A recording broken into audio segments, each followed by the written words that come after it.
dar continuidade à nossa aula de geografia, né? Prazer estar de volta com vocês, certo? Então vamos dar continuidade ao nosso continente europeu, tá? Então olha só, no capítulo 3 nós vamos falar da União Europeia, tá? É um continente pequeno, mas um dos continentes mais ricos do planeta, certo? E nós vamos analisar esses aspectos econômicos dentro das seguintes características. Primeiro, processo de reconstrução.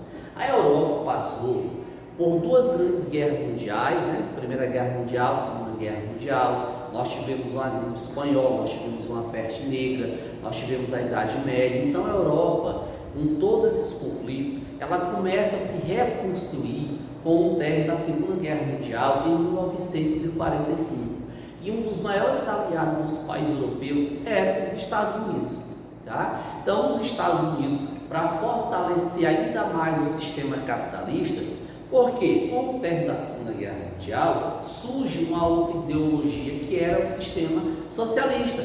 Ela começa com a Revolução Russa em 1917 e ela ganha fortalecimento com o término da Segunda Guerra Mundial. Então começa aí a nossa Guerra Fria.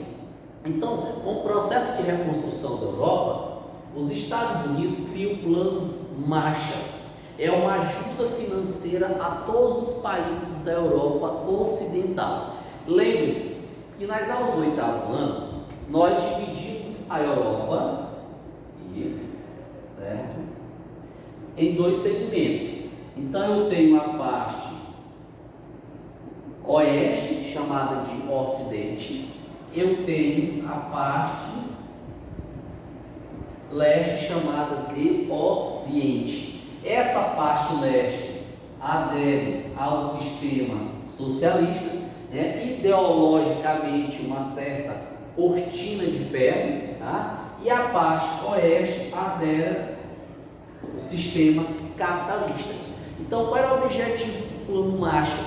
Era injetar dinheiro do Tesouro norte-americano nos países capitalistas, aqui também chamado de ocidentais, tá? Os países ocidentais, encabeçado aqui pela França, pela Espanha, principalmente pelo Reino Unido. Esses países ocidentais, eles, para fortalecer as suas economias, eles se criam blocos econômicos, tá? Então a principal função do bloco é que haja uma troca de mercadorias, falando da parte financeira entre eles, e que essa troca de mercadorias gera o fortalecimento desses países. Fala o fortalecimento econômico, tá? Então se entra mais dinheiro no país, automaticamente os outros setores serão muito mais vistos e influenciados por esse dinheiro que está entrando nessas transações econômicas. Então olha só, o nome União Europeia, tá? O ex-ministro britânico Churchill, ele sempre defendeu que, palavras dele, aqui na Europa nós temos que criar os Estados Unidos da Europa, tá? Então na ideia de fortalecimento. Então olha só, criou-se primeiro o Benelux, tá? Eu tenho Bélgica, a sigla de Holanda aqui, tá gente? NE, Holanda e Luxemburgo. Bélgica, Holanda e Luxemburgo. Esses três países criam esse bloco econômico chamado de Benelux. Como o Benelux começou a dar certo, outros países passam a integrar também o Benelux. Então, entrando mais países, criou-se a CECA, Comunidade Econômica do Carvão e do Aço, que nós estamos falando em reconstrução. Então eles precisam de matéria-prima, principalmente o carvão, para mover as suas indústrias, as suas ferrovias, a sua famosa Maria-Fumaça, e também carvão, a questão também do minério de ferro, certo? Que era exportado em alguns países. O Brasil começa também a ganhar esse mercado europeu. Então o Brasil também passa a participar fornecendo mercadorias. Esse CECA se fortalece, mais países entram e cria-se a Comunidade Econômica Europeia, tá? A CEE, Comunidade Econômica Europeia. Com o Tratado de 1994, se fortalece cada vez mais, se cria a União Europeia, Tá? Hoje, um dos blocos econômicos mais organizados que nós temos, tá? E dentro do bloco econômico nós temos 3 categorias: o mercado aduaneiro, o livre comércio e a União Europeia, tá? Que é o terceiro tópico e o mais elevado de tudo. Mas o que persiste nesse tipo de bloco econômico? Primeiro, a livre circulação de pessoas, mercadorias e serviços. Nessa parte, não importa em qual país você está. Vamos chamar aqui de país A, país B, país C. Então nós temos um exemplo de 3 países.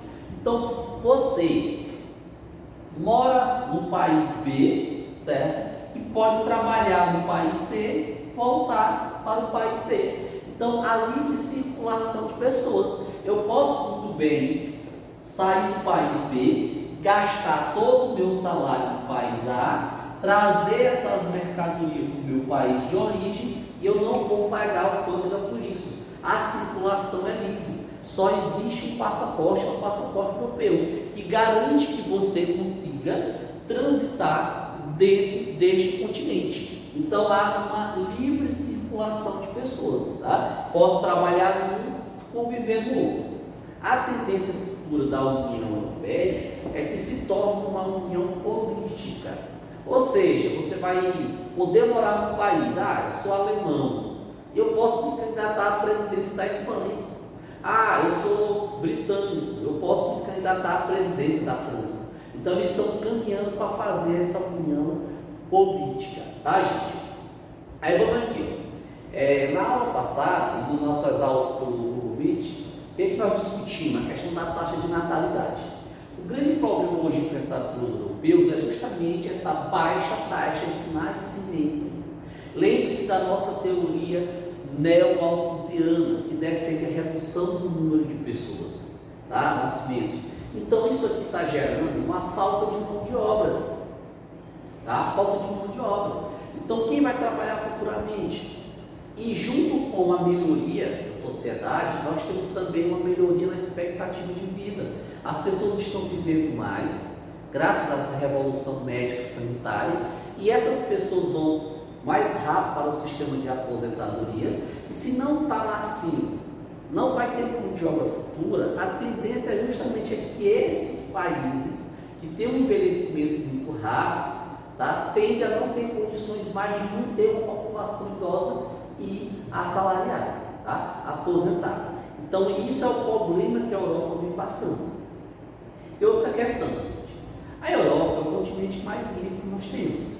Automaticamente ela vai ser um atrativo populacional. Tá? Muitas pessoas da África e da Ásia estão migrando em direção à Europa justamente para sair de conflitos étnicos e religiosos, para fugir de problemas sociais, de fome, de seca, certo? E outros vão por questão voluntária. Só que os europeus criaram um sentimento de aversão, de não aceitar o que vem de fora, o que nós chamamos isso de xenofobia, tá? Aversão ao medo das pessoas que vêm de fora. Esse é o grande problema que nós estamos enfrentando no continente europeu.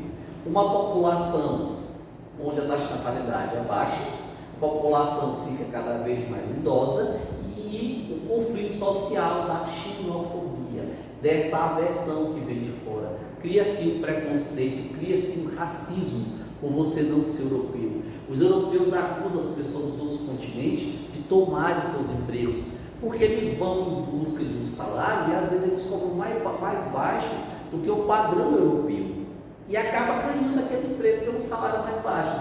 Tá? Então, por isso, infelizmente, cria-se esse sentimento. Olha, o Reino Unido, que é formado de Irlanda, Norte, né? País de Gales, a Escócia e a Inglaterra. Então eles formam o Reino Unido. O Reino Unido anunciou aí que quer sair da União Europeia. Tá? Isso está sendo chamado de Brexit, né? Uma pré-saída. Tá? Mas o que leva o Reino Unido a querer sair da União Europeia? Tá? Eles acusam que não é questão de xenofobia, né? A palavra deles. É mais uma questão econômica. Tá? Porque a Europa, de alguns países, vivem uma recessão muito grande. Com essa pandemia do Covid-19, a tendência é que muitos países continuem em recessão, tá? Não crescendo então com taxas negativas de crescimento. Como eles são uma união de países, existe um banco europeu. Esse banco justamente é para resgatar os países necessitados. Então o Reino Unido acredita que saindo da União Europeia, ele não vai mais ter essa necessidade de estar mantendo, tá, os países mais necessitados. Só lembrando que o Reino Unido é hoje a nossa segunda economia do continente europeu, tá? Primeiro é a Alemanha, não, a terceira, desculpem. Primeiro é a Alemanha, segundo a França, depois vem o Reino Unido. Então esses países que estão recebendo também mais imigrantes. Recentemente a França, a Alemanha e o próprio Reino Unido sofreram com atentados terroristas. Tá? Então eles estão acusando que esses islâmicos são terroristas, mas claro que eu não posso generalizar, não é achar que todo islâmico vai cometer um atentado terrorista. Tá? Então isso está fazendo com que o Reino Unido se afaste cada vez mais da União Europeia. Claro, gente, que isso não é uma coisa fácil de se resolver, de sair, existe todo um sistema de protocolo, porque vocês imaginam, desde 1960 que esse fortalecimento começou, essa união. Então, em pleno 2020, o país não pode simplesmente abandonar, porque existe uma relação econômica com os outros países, existe uma assinatura de uma relação social, de ajudar também os outros países. Tá?